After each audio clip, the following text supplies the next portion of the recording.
फारस के किसी दौर में एक बादशाह था जिसका वजूद को लेप्रोसी की बीमारी ने चाट लिया था। उसका जिस्म सूख कर कांटा हो चुका था और हर अंग दर्द की शिद्दत से थर थर कांपता था।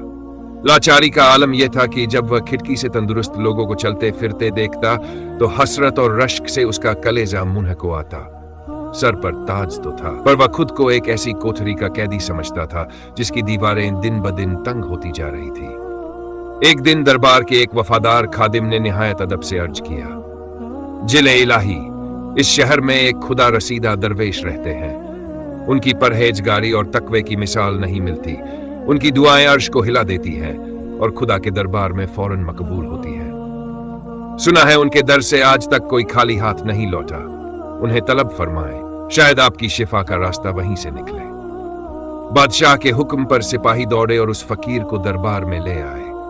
दरवेश के बदन पर फटे पुराने कपड़े थे, लेकिन चेहरे पर ऐसा रूहानी नूर और जलाल था कि बादशाह का दिल दहल गया। बादशाह ने कांपती आवाज में इल्तिजा की, ए अल्लाह के नेक बंदे, मेरी इस बेबसी और बेचारगी पर रहम खाएं। मेरे लिए दुआ करे, मैं इस अजाब में तिल तिल मर रहा हूं। दरवेश खामोशी से बादशाह को देखते रहे, फिर उनकी सदाज गूंजी, ए बादशाह, खुदा सिर्फ पेशानी मागरना और गिरिया जारी रोना नहीं देखता, वह उन मजलूमों के आंसू देखता है जो तेरे जुल्म की चक्की में पिस रहे हैं। तू पहले खालिक बनाने वाले की मखलूकता पर रहम कर, फिर रहमान से रहम की उम्मीद रख।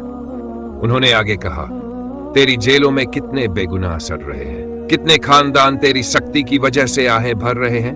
जब तक तेरे जुल्म की आग दहक रही है, मेरी दुआ की ठंडी फुहार तुझे कैसे शिफा देगी।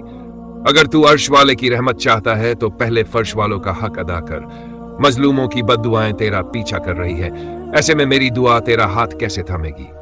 बादशाह को पहले तो गुस्सा आया, लेकिन फिर उसे एहसास हुआ कि यह दरवेश उसे आईना दिखा रहा है।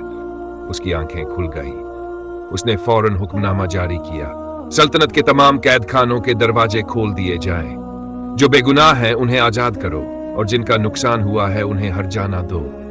आज के बाद मेरी रियाया जनता में कोई मजलूम न रहे। बादशाह की यह तौबा और तब्दीली देखकर दरवेश ने निहायत सुकून से 2 रकात नफिल नमाज अदा की और हाथ उठा दिए। या रब, तूने बीमारी के जरिए इसे सबक सिखाया, अब शिफा के जरिए इसे सुलह फरमा ले। इसकी तौबा कबूल कर और इसे सेहत की नेमत से नवाज दे। अभी दुआ मुकम्मल भी न हुई थी कि बादशाही जिस्म में जैसे नई रूह फूंक दी गई। वह दर्द काफूर हो गया, मुरझाई हुई खाल में ताजगी आ गई और रगों में तवानाई ताकत दौड़ने लगी। वह खुशी के मारे झूम उठा जैसे किसी मोर ने सावन देखा हो। बादशाह